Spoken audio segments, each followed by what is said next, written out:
राहुल की चाणक्य ने पलटी बाजी, बागी सांसदों ने टेके घुटने, चली गई सांसदी। अमित शाह का ऑपरेशन टाइगर हुआ फेल। ये क्या हो गया? जिस बगावत का पूरा स्क्रिप्ट तैयार था, जिस प्रेस कॉन्फ्रेंस का वक्त भी तय हो गया था, जिस ऑपरेशन टाइगर की दहाड़ यहां पर सुनाई जा रही थी, आखिर ऐन मौके पर ऐसा क्या हुआ कि पूरा खेल ही अटक गया? क्या बीजेपी ने जीत का जश्न जो है कुछ ज्यादा ही जल्दी यहां पर मना लिया? और क्या महाराष्ट्र में आखिरी वक्त पर सियासी बाजी पलट गई? चलिए, आखिर पूरा मामला क्या है, क्या हुआ, कैसे ऑपरेशन टाइगर यहां पर फेल हुआ है, अब मैं आपको इस पूरी वीडियो में यहां पर बताऊंगी। नमस्कार, मैं हूं राधा राणा और आप देख रहे हैं पीआरबी न्यूज। चलिए, खबर की शुरुआत टॉप हेडलाइन से यहां पर करते हैं।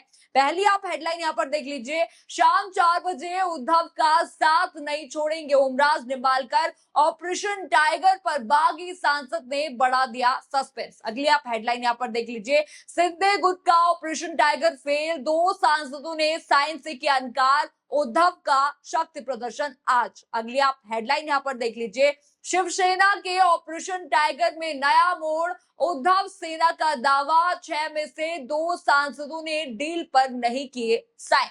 देखा आपने, हेडलाइन से ही आपको समझ आ गया होगा, जिस ऑपरेशन टाइगर को बीजेपी की सबसे बड़ी सियासी जीत यहां पर बताया जा रहा था, उसी ऑपरेशन की हवा निकलती दिखाई दे रही है। जिन सांसदों के बागी होने के दावे यहां पर किए जा रहे थे, अब वही पूरा मामला अटक गया है।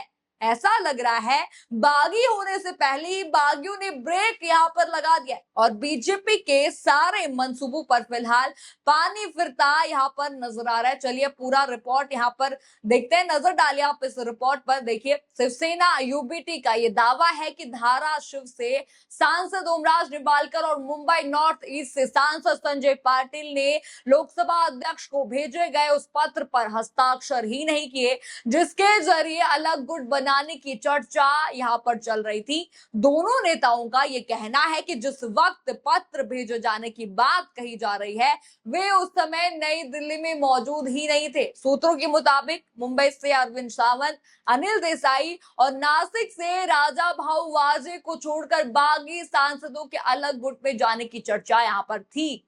लेकिन अब पूरा समीकरण बदलता यहां पर नजर आ रहा है। संजय पाटिल ने क्या कहा, वो जरा आप देखिए, मैं बताती हूँ आपको क्या कहा उन्होंने साफ कहा, मैं अटकलों से थक चुका हूं, अगर कुछ होना होगा तो हो जाएगा। मैं किसी बागी सांसद की सूची का हिस्सा बनने नहीं जा रहा। सिंधे गुट ने मुझे कोई न्योता नहीं दिया है, तो मैं वहां क्यों जाऊं? मैं किसी दूसरे सांसद के संपर्क में नहीं हूं।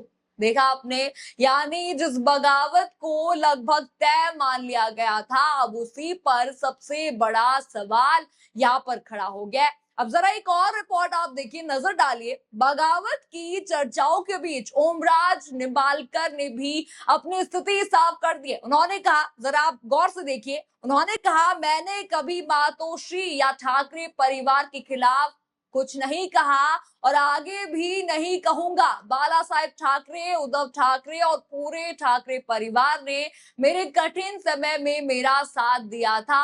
उन्होंने यहाँ पर यह भी कहा कि मीडिया के कुछ हिस्सों ने उनके बयान को गलत तरीके से पेश किया और ऐसा माहौल बनाया गया मानो उन्होंने उद्धव ठाकरे या आदित्य ठाकरे के खिलाफ बयान दिया। देखा आपने, बयान आपने देख लिया, यानी कि बीजेपी जिस खबर पर जश्न मना रही थी यहां पर, अब उसी खबर की हवा निकलती यहां पर नजर आ रही है। साफ आपको दिख रहा होगा। अब जरा अमित शाह का वो बयान आप याद कीजिए, पहले आप सुन लीजिए क्या कहा था, वीडियो आप देख लीजिए। मेरे साथ उपस्थित मेरे मित्र और महाराष्ट्र के लोकप्रिय मुख्यमंत्री श्रीमान देवेंद्र फडणवीस जी अब शिवसेना के अध्यक्ष और महाराष्ट्र के उप मुख्यमंत्री श्री एकनाथ शिंदे जी, पहले शिंदे जी के पीछे शिवसेना शिंदे गुट कहना पड़ता था, अब कोई गुट बचा नहीं है, एक ही शिवसेना हो गई है। देखा आपने वीडियो, कोल्हापुर की सभा में अमित शाह ने पूरे आत्मविश्वास के साथ कहा था अब कोई गुट यहां पर बचा नहीं है, सिर्फ एक ही शिवसेना है। पहले हमें सिंधे गुट कहना पड़ता था, अब उसकी जरूरत नहीं रही। ये पूरे आत्मविश्वास से यहां पर अमित शाह ने कहा था। वीडियो आपने देख लिया, यानी कि बागी सांसदों की प्रेस कॉन्फ्रेंस होने से पहले ही जीत का ऐलान यहां पर अमित शाह ने कर दिया था। लेकिन अब न प्रेस कॉन्फ्रेंस यहां पर हुई, न बगावत पर आधिकारिक मोहर लगी और ना ही 2/3 का आंकड़ा पूरा होता यहां पर दिख रहा है। यानी जश्न पहले ही मन गया, लेकिन जीत अभी भी अधूरी है। यानी कि साफ है ऑपरेशन टाइगर अमित शाह का फेल हो चुका है, दिख रहा है साफ।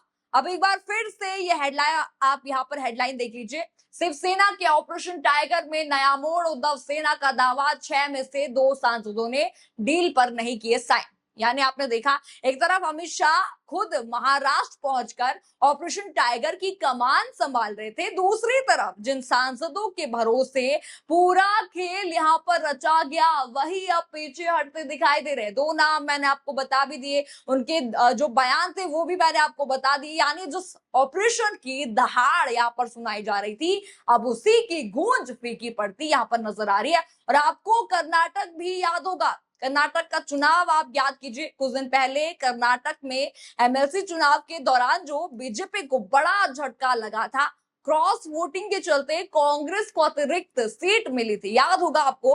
और बीजेपी उम्मीद से कम सीटों पर सिमट गई। उसके बाद बीजेपी नेतृत्व ने कर्नाटक के बड़े नेताओं को दिल्ली तलब किया। यानी कि कर्नाटक के बाद अब महाराष्ट्र में भी राजनीतिक रणनीति पर सवाल यहाँ पर उठने लगे हैं। यानी कि जो कर्नाटक में हुआ था अब वही महाराष्ट्र में भी होता साफ साफ दिखाई दे रहा है। यानी कि बीजेपी को यहाँ पर भी बड़ा झटका लगने वाला। अब जरा ये खबर आप देखिए। इसी बीच कांग्रेस नेता डीके शिव कुमार भी महाराष्ट्र पहुंचे, जहां बड़ी खबर इस वक्त की है, उन्होंने मातोश्री जाकर उद्धव ठाकरे से यहाँ पर मुलाकात की है। इस मुलाकात के बाद स्रोतों के हवाले से यहाँ पर खबर आई है कि रणनीति ये बनाई गई है कि 6 सांसदों को रोकने की कोशिश नहीं की जाएगी।